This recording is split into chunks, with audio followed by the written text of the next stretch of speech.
সুমতি দাও ঠাকুর। বাবা সারা জীবন অর্থের মোহে দিন কাটিয়েছে, কোনোদিন তোমাকে প্রাণ খুলে ডাকিনি ঠাকুর। যেদিন এই সুন্দর পৃথিবী ছেড়ে চলে যাবে, সেদিন তোমার নিজের চরণ তরিতে উঠিয়ে আমার বাবাকে তুমি ভব সিন্ধু পার করে দিও ঠাকুর, ভব সিন্ধু পার করে দিও।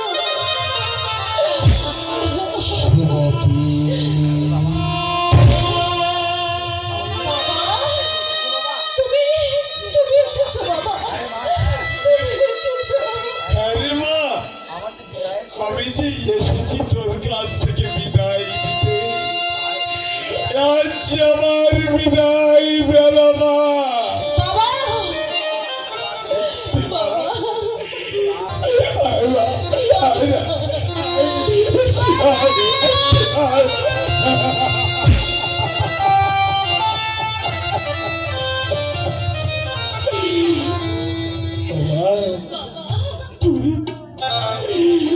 তুই যে এত বড় কৃষ্ণ ভক্ত, আমি যে কোনদিন বুঝতে পারিনি। কারণে কারণে অকারণে অনেক সময় আমি আমার মেয়েকে অনেক কটু কথা বলেছি। আর অজান্তে যদি কোনো কথাই তুই ব্যথা পেয়ে থাকিস, তুই তুই তোর এই হতভাগ্য বাবা না বাবা, না, না, অমন করে তুমি বলো না বাবা, অমন করে তুমি বলো না। এতে যে আমার অকল্যাণ হয়। ও মা সুমতি, তুই তুই আমার শুধু মানুষ মা, তুই যে আমার জগৎ ধাত্রী তোর জন্মের পর, তোর মা মরে যাওয়ার পর তোকে একমাত্র অবলম্বন করে তোকে আমি কোলে পিঠে করে মানুষ করেছি রে মা। ও মা, কোনদিন আমি তোর মায়ের অভাব তোকে বুঝতে চাইনি মা।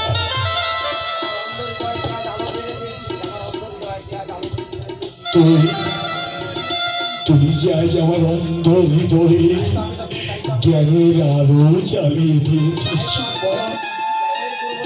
তাই তো আজ আজ আমি তোকে আমার জ্ঞানের গুরু বলে স্বীকার করছি মা। বাবা, আমি কে? সবই তো প্রাণ গোবিন্দর ইচ্ছা বাবা। তার ইচ্ছা ছাড়া এই জগতে যে আর কোনো কিছু সম্ভব নয় বাবা। জানিস মা, আজ বাড়ি গাড়ি জমিদারি বিষয় সম্পত্তি সব কিছু ফেলে রেখে আমি তোর হাতে সমস্ত প্রজাদের দায়িত্ব দিয়ে আমি যে কৃষ্ণের নামে পথে পথে আমি হা কৃষ্ণ বলতে বলতে ওই বৃন্দাবনের পথে চলে যাবো বাবা। মা। তুই যদি পারিস, তুই কখনো কোনোদিন এই অসহায় মানুষদের ছোট জাত বলে ঘৃণা করবি না, তাদের অস্পৃশ্যা বলে ঘৃণা করে দূরে সরিয়ে দিবি না, তাদেরকে ভালোবেসে কাছে টেনে এনে তুই তাদেরকে সদা সর্বস্ব দান করবি না। তাই করবো বাবা, তাই করবো। তুমি যেভাবে বলবে আমি সেভাবেই করবো সবকিছু। আর আমি যখন থাকবো না, তখন যদি তোর হতভাগ্য বাবার কথা তোর মনে পড়ে, তখন তুই নীরবে বসে তোর ওই চোখ থেকে তোর এই বাবার জন্যে এক ফোঁটা চোখের জল। বাবা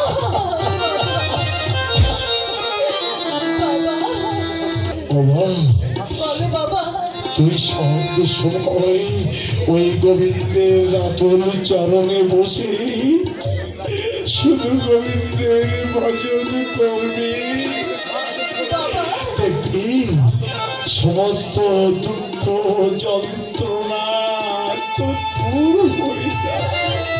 তাই করবো বাবা, তাই করবো। যখন তোমার জন্য আমার প্রাণটা কেটে উঠবে, আমি তখন তোমার কথা মতো ওই গোবিন্দর ভজন করে মনকে সান্ত্বনা দেব। আরে বাবা বাবা, বল না, তোমায় একটা কথা বলবো বাবা। বল না, বল কি বলবি বল না। তুমি তো গোবিন্দ দর্শনে যাবে, গোবিন্দ দর্শন যাবো আমি। তাই গোবিন্দর পথে চলতে চলতে গোবিন্দ নাম করতে করতে যখন তুমি বৃন্দাবনের পথে চলবে, ওই প্রাণ গোবিন্দর সঙ্গে যদি তোমার দেখা হয়, তখন এই হতভাগিনী সুমতির কথা তুমি গোবিন্দকে একটিবার বলবে। বলবো রে মা, আমি বলবো। ওই বৃন্দাবনের পথে চলতে চলতে যদি কখনো আমার প্রাণ গোবিন্দের সঙ্গে আমার দেখা হয়, আমি তার রাতল চরণ আমি জড়িয়ে ধরে বলবো, এ জগৎ পিতা, আমার আমার মা মরা মেয়েটাকে ভগবানের দিন তুমি নিজ হাতে বৈঠা পার করবে, তাকে ওই বৈতরণী নদী পার করে দিও। বলবো না, আমি বলবো না, আমি বলবো, তুমি বিশ্বাস কর, আমি বলবো মা, আমি বলবো। বাবা ওমা, তুমি যে আমার পথের দিশারি, বাবা তুই যে আমার জ্ঞানের আলো জ্বালিয়ে দিয়েছিস, তোর কথা আমি কি কোনোদিন ভুলতে পারি না, পারি না, পারি না। বাবা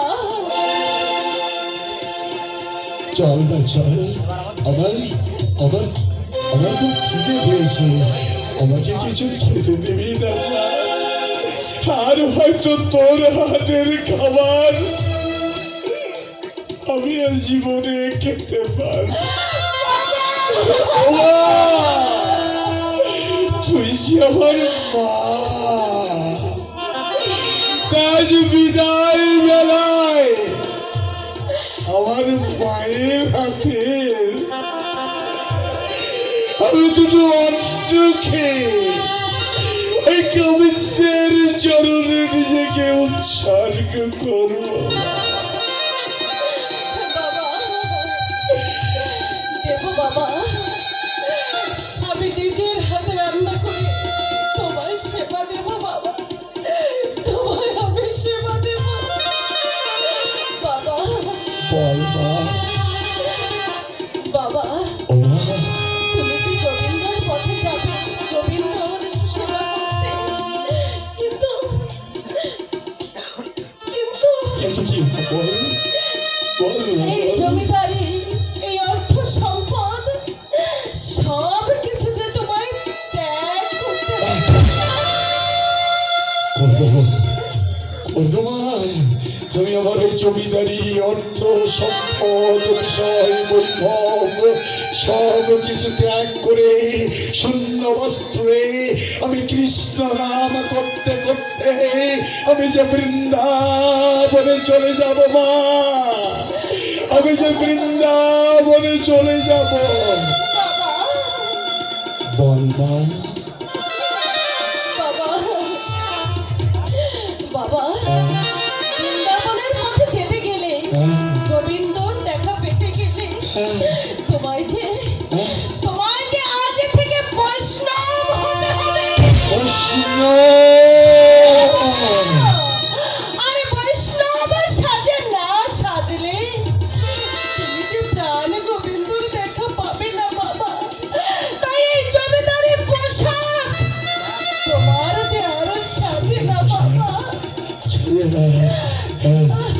তুই আমাকে ঠিক বলেছিস তুই আমাকে ঠিকই বলেছিস, এই জমিদারি পোশাকের আর আমার কোনো প্রয়োজন নেই। বাবা, এখন থেকে এই জমিদারি পোশাক ত্যাগ করে আমি সন্ন্যাসী পোশাক পরে আমার প্রাণ গোবিন্দের কাছে আমি চলে যাব। বাবা, তুমি একটু অপেক্ষা করো। আমি আমি তোমার জন্য বৈষ্ণব সাজ আনতে যাচ্ছি বাবা।